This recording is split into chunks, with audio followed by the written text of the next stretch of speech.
Hola, esta es la bienvenida al seminario virtual de la red de seminarios de Claxo de posgrado. El título del seminario es Epistemologías críticas y metodologías postcoloniales en contexto. Genealogías, procesos, temas y materiales. El seminario va a ser dictado por 6 personas que tenemos distintas procedencias disciplinarias y también trabajamos distintos aspectos de las teorías críticas contemporáneas. El grupo completo está compuesto por Jimena Aguirre, Mariana Alvarado, Claudia Anzorena, por mí, por Leticia Katzer y Paula Ripamonti. ¿Cuál es la idea central del seminario y cuál es la propuesta, el núcleo de la propuesta? Nos propusimos hacer converger en los procesos de investigación, en la discusión de los procesos de investigación, toda la problemática vinculada a los debates postcoloniales. Nos parecía que era muy importante situar esos debates en contextos específicos y en prácticas específicas de investigación. Por esa razón, ustedes van a poder ver que tenemos 2 partes centrales, una dedicada a clases temáticas con abordajes precisos y una segunda parte de ejercicio, que va a explicar después Mariana, vinculados directamente a lo que sería la cocina de la investigación, al planteo de problemas, a la resolución de problemas concretos que aparecen cuando tenemos que lidiar con materiales heterogéneos de trabajo. Y el punto crucial, tal vez, de toda la propuesta es la palabra postcolonial, ¿no? Con ella estamos tratando de evocar la mayor parte de las tradiciones críticas que tienen que ver con, por supuesto, la discusión del colonialismo, pero centralmente con las prácticas epistemológicas y metodológicas que derivan de esa discusión. Por lo tanto, el espectro se abre a un campo tan amplio como el que va desde los feminismos del sur, las epistemologías del sur, a las historias de las ideas latinoamericanas, a las discusiones sobre educación, la historia de las ideas, por ejemplo, o las etnografías críticas. Bueno, en este marco hemos previsto que el seminario tenga 2 dimensiones. Una primera refiere directamente a las clases. Vamos a contar con 7 clases que van a estar a cargo de cada uno de nosotros. En algunos casos las clases han sido trabajadas en pareja, pensando en la posibilidad de fusionar distintas dimensiones de nuestros procesos de investigación concretos. Básicamente lo que nos interesa es partir de nuestros materiales concretos y avanzar en las formas en las que nosotros desarrollamos nuestras prácticas investigativas en el marco del campo en el que se sitúa concretamente el problema. En este sentido, en algunos casos las clases van a presentar contenidos teóricos, problemas concretos, y esos problemas y esos contenidos van a estar atravesados específicamente por preguntas que esperamos puedan situar esos problemas y esos contenidos en sus propias investigaciones. Además, van a encontrar una selección de textos que van a acompañar a cada una de las clases. Como máximo hemos pensado en 3 textos por clase. La propuesta es que puedan cruzar el recorrido que nosotros hacemos en las clases desde y a partir de los textos. Pero por otro lado, el seminario se articula a partir de ciertos ejercicios. Hemos pensado concretamente 4 ejercicios, uno destinado a los temas, otro destinado a las genealogías, uno concreto a los materiales y finalmente otro a los procesos. Se trata de ejercicios concretos en el marco de los cuales ustedes van a tener que traspasar, trasladar, resituar el tránsito que hemos llevado juntos en las clases y los contenidos que se han trabajado a partir de la selección de textos. Esa posibilidad de resituar estos contenidos y esa selección de textos les va a permitir, esperamos nosotros, a ustedes, repensar sus propios proyectos y sus propias prácticas investigativas. Junto a Paula Ripamonti hemos pensado como título para esta clase número 2, Recomienzos y subalternidades, anclajes para una historia de las ideas latinoamericanas. En principio hemos tenido la idea de pensar en qué momento y cómo se constituye la historia de las ideas como disciplina, y en este sentido nos hemos situado básicamente en la autenticidad, la originalidad y concretamente los bordes que hacen que esta disciplina parta de una preocupación individual a convertirse en un proyecto colectivo. De algún modo la clase transita por estas trayectorias del pensamiento latinoamericano, situándose concretamente en dos bretes que queremos situar como pregunta. Uno tiene que ver con por qué la historia de las ideas en Latinoamérica puede vincularse con la filosofía. O la pregunta sería de otro modo: ¿por qué la historia de las ideas sería una filosofía? O quizás la pregunta la podríamos formular de otra manera: ¿por qué la filosofía solo puede entenderse en el marco de una historia de las ideas? Entonces ahí habría un primer eje, un primer brete con el cual o a partir del cual podemos recorrer la clase. El segundo tiene que ver con que esta constitución disciplinar ha sido hecha a partir de voces de varones. Y lo que nos interesa acá situar es la preocupación del logo falocéntrico, epistémico, que rompe con las posibilidades de que otras voces subalternas tengan lugar. Bueno, y entonces en esos recorridos, cuando exploramos la ampliación metodológica dentro del marco de la historia de las ideas, tratamos de transitar algunas aperturas, algunas posibilidades y las condiciones de producción de esas aperturas o posibilidades metodológicas. Y entonces ahí nos detuvimos especialmente en lo que ofrece el ensayo gestual y la historia oral. Y en ese marco la clase va transitando el recorrido teórico y analítico que suponen estas aperturas. Básicamente, y ya como para cerrar esta clase número 2, nos proponemos, digamos, todos estos problemas o estas preguntas en el marco de una teoría del texto que ineludiblemente se nutre de una sociología del saber, que ha querido ser crítica, ¿no es cierto?, del pensamiento latinoamericano. Cuando estamos preguntándonos en los contactos, en la intersección entre la historia de las ideas y el conocimiento filosófico o el pensamiento filosófico, eso requiere repensar las condiciones de esa reflexión, y en esa línea las ampliaciones tienen que ver, por ejemplo, con los materiales de trabajo, qué se entiende por texto, cómo se revisan y se precisan o se reformulan las categorías, y eso implica todo un quehacer teórico crítico que va a tener sus marcas o va a marcar lo que se produzca.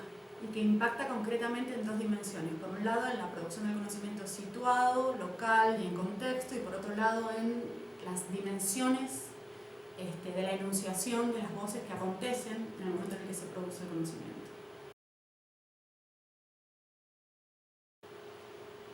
Bueno, la clase 3 tiene por título Metodología y Epistemología en las escrituras críticas del colonialismo, el problema del archivo y los materiales de investigación. La idea en esta clase, que aborda un conjunto bastante importante de problemas, importante no por la clase en sí, sino por la extensión de los mismos, es que se discutan dos cuestiones que me parecen cruciales en los procesos de investigación, en particular en el contexto postcolonial, justamente, que es una de ellas el impacto que el colonialismo, en tanto práctica histórica, social, epistemológica, etc., tiene en los modos en que planteamos nuestras preguntas de investigación, es decir, no solo referidas al campo de los estudios específicos, sino cómo interviene esa dimensión en la configuración de nuestras preguntas de investigación.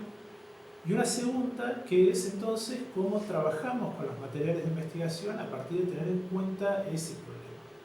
Toda la primera parte está basada en la experiencia que tengo particularmente en el campo, vinculada a una región similar a la de la historia de las ideas anticoloniales a mediados del siglo XX, pero en particular tratando de dirimir cómo en esas escrituras que no estuvieron particularmente dedicadas a explorar epistemológicamente el problema, se produjeron claves genealógicas que después permiten discutir todo el modo en que se organizaron las teorías sobre el colonialismo en los 3-4 décadas posteriores. Ahí voy a discutir con mucha intensidad el estatuto que tiene el problema de la representación.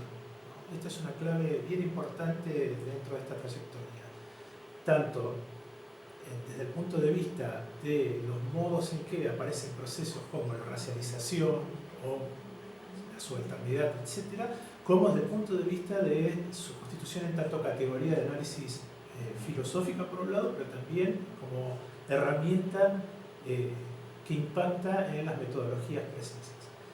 Y por otro lado, la idea que está en juego es una cuestión bien concreta de la especificidad, que es entonces, teniendo en cuenta estos problemas que ponen en juego las teorías coloniales, pero en particular la crítica concreta a los procesos del colonialismo, ¿cómo se organiza la investigación en los materiales? Esta es una pregunta que parece sencilla de responder previamente, pero que no es tan sencilla cuando uno ve la complejidad que tiene el lidiar con distintas fuentes, distintos modos de aprehensión de las mismas, distintas formas de producción de las fuentes.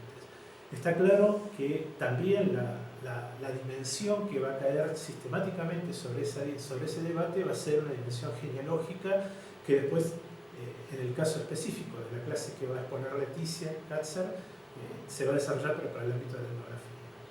En ese sentido, entonces, la clase tiene dos ataques centrales, ¿no? Uno, teorías coloniales en cuestión, desde la perspectiva de los procesos, por ejemplo, de la representación y otros asociados, y el segundo, cómo en la cocina de la investigación, con esas dinámicas, con esos problemas en mente, qué hacemos con los materiales de investigación, es decir, cómo convertimos en fuente aquello que llamamos fuente, cómo convertimos en registro de alguna naturaleza de nuestra investigación los materiales. Hola a todos y todas, mi nombre es Leticia Katzer, soy antropóloga y voy a estar a cargo de la clase que he titulado Antropología Crítica Postcolonial, Etnografía Genealógica y Genealogía Etnográfica como enfoque. Bueno, un poco les voy a contar cuáles son los motivos centrales de este título. Cuando me refiero a crítica / postcolonial, lo hago en el sentido de ubicar el concepto de crítica en un marco específico. Hay muchos conceptos de crítica y en esta clase vamos a trabajar sobre el concepto de crítica que le ha dado Said, Foucault y Derrida. Entendiendo crítica como crítica deconstructiva, situada históricamente, como crítica del colonialismo y, en el sentido derridiano, como crítica del fantasma o espectropoética. En cualquiera de estos tres sentidos hay una asociación analítica de crítica con genealogía. Ahora bien, también hay diferentes maneras de entender el concepto de genealogía. En nuestra clase vamos a ver la perspectiva Foucaultiana y derridiana de genealogía y vamos a traducir esa perspectiva al análisis etnográfico y a la propia práctica etnográfica. ¿Cómo se traduce en la operación etnográfica este enfoque genealógico? Se traduce en dos cuestiones centrales. Por una parte, entender la etnografía como texto, como proceso y como experiencia. Es decir, entender la etnografía como texto implica analizar las monografías etnográficas, las narrativas etnográficas, en tanto textos y en tanto forma de clasificación social y de la humanidad, como proceso en el sentido que implica relaciones sociales entre personas y entre grupos humanos, donde están operando sistemas de clasificación y formas de gobierno en esas mismas relaciones sociales, y como experiencia porque implica una relación que pone en juego procesos personales, académicos y sociales. En el segundo sentido, pensar genealógicamente la etnografía implica en el proceso de objetivación, es decir, en el proceso de organización de los materiales de investigación, hacer una exploración en el sentido de el seguimiento de trayectorias de subjetivación y desubjetivación. La etnografía, que en esta clase la vamos a ver más abocada al campo de la etnopolítica, implica un proceso de subjetivación y pensar la genealogía en un sentido derridiano y Foucaultiano, es decir, en un sentido también filolítico, implica pensar los procesos de desubjetivación. Tal como señalaba Alejandro, esta perspectiva es una perspectiva crítica de la idea de representación, de término, de concepto. Por eso me he referido al principio a la idea de motivo, que es una idea que justamente pretende alejarse de la idea de fenómeno, de la idea de clausura representacional, y entonces pensar en estas dinámicas étnicas qué componentes, qué elementos, qué formas de sociabilidad quedan por fuera y justamente no representadas en los modelos de subjetividad hegemónicos.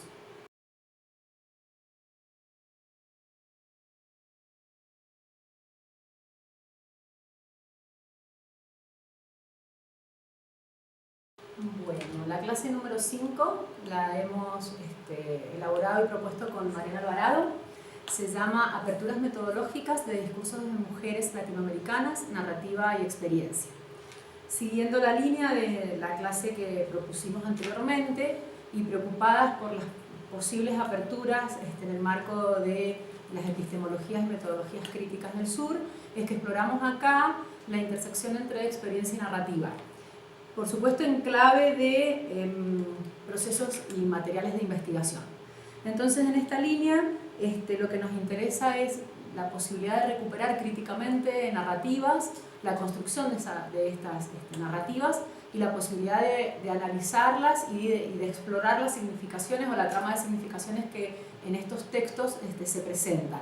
Cuál es la trama simbólica que se juega ahí, los procesos de subjetivación, de desubjetivación, y en qué medida analíticamente nosotros podemos intervenir en esas narrativas dando lugar a voces alternativas y a su vez también nosotros pensar y repensarnos en las claves que esas voces nos proponen. En este sentido, hemos tomado algunas narrativas de mujeres que entendemos restituyen espacios de enunciación. Asumimos que la carencia o que la falta de voz de estas mujeres no tiene que ver con una fascia, sino básicamente con una imposibilidad de escuchar, con una falta de oído. De algún modo estas voces están y han estado. Sucede que no han habido espacios de enunciación para que aparezcan o para que sean escuchadas. En este sentido entendemos que es justamente la enunciación lo que transforma la subalternidad. Poder hablar es poder salir del estado de subalternidad, y en este sentido hay un gesto político que visibiliza de algún modo las voces que no han sido escuchadas. De allí que ciertas mujeres entendemos que han sido blancas, entendemos que son burguesas y que por supuesto heteronormadas, habrían desde sus privilegios de raza, clase y sexualidad hecho espacio para que esas voces acontezcan. En este sentido, las narrativas que proponemos como materiales concretos a partir de los cuales se articulan las clases cobijan voces que han sido sofocadas. Y la visibilización de estas voces y el modo en el que estas mujeres pudieron colaborar para que esos espacios de enunciación tuviesen lugar es básicamente el eje en el marco del cual se desarrolla el tránsito que les proponemos junto a Paula Ripamonti. Bueno, entonces así las narrativas las vemos como posibilidad de configurar una memoria vivencial en donde se van a tensionar las categorías de narrativa, experiencia y representación, y entonces al interior de cada uno de esos textos van a aparecer posiciones y contraposiciones que nos permiten ir recorriendo cómo se van configurando esas subjetividades y en función de qué antagonismos o en función de cuáles contradicciones van apareciendo.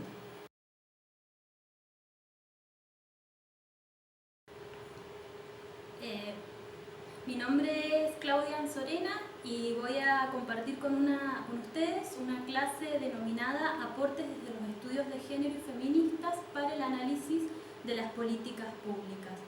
Lo que vamos a hacer es precisamente reflexionar sobre cuáles han sido los aportes o algunos de los aportes que los feminismos han hecho a este campo, que es el de las políticas y del Estado y las relaciones entre Estado, mujeres y ciudadanía. Los objetivos específicos son básicamente dos, que es incorporar herramientas conceptuales y metodológicas para analizar las políticas públicas desde una perspectiva crítica de género feminista, y otro es plantear preguntas de investigación en torno a debates actuales en Latinoamérica y el Caribe en relación con la intervención estatal como reguladora de la experiencia y los cuerpos de las mujeres y de los sujetos subalternos o subalternizados. La perspectiva es una perspectiva situada, es una perspectiva crítica y que hace hincapié en las diferencias sexogenéricas y en las desigualdades de poder que de ellas se desprenden y cómo estas diferencias y desigualdades son constitutivas de todas las relaciones sociales, o sea, no son un añadido a las relaciones sociales o no es una cuestión demográfica, sino que las relaciones desiguales de género, junto con las de raza o las de clase, son constitutivas de todas las relaciones sociales. Básicamente las contribuciones han sido de dos tipos. Tenemos aportes conceptuales con argumentos teóricos y empíricos que ponen en cuestión los modos en que el Estado trata la diferencia sexual a través de su intervención, y también son muy importantes los aportes prácticos que ha hecho el feminismo o los feminismos al estudio de las políticas públicas, porque algunos asuntos que antes pertenecían o quedaban clausurados en la esfera privada, el feminismo los ha puesto en la esfera pública y ha llevado a que los estados tengan que tomarlos como un asunto de relevancia. Hola, mi nombre es Jimena Aguirre, yo estoy a cargo de la clase Etnografías Digitales Emergentes, Debates Epistemológicos y Metodológicos. La propuesta de esta clase versa sobre el análisis y reflexión acerca de las epistemologías y metodologías vinculadas a Internet. El desafío incluso más interesante, creo que de esta propuesta, es pensar el rol de las ciencias humanas y sociales vinculadas a la web, es decir, ahora conocidas conceptualmente como ciencias humanas y sociales digitales.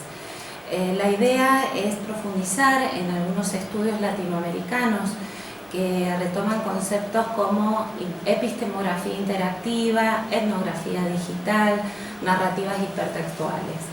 Los invito a bucear sobre esta propuesta que creo que es, como decía, en un momento desafiante e interesante para aquellos investigadores vinculados a las ciencias sociales.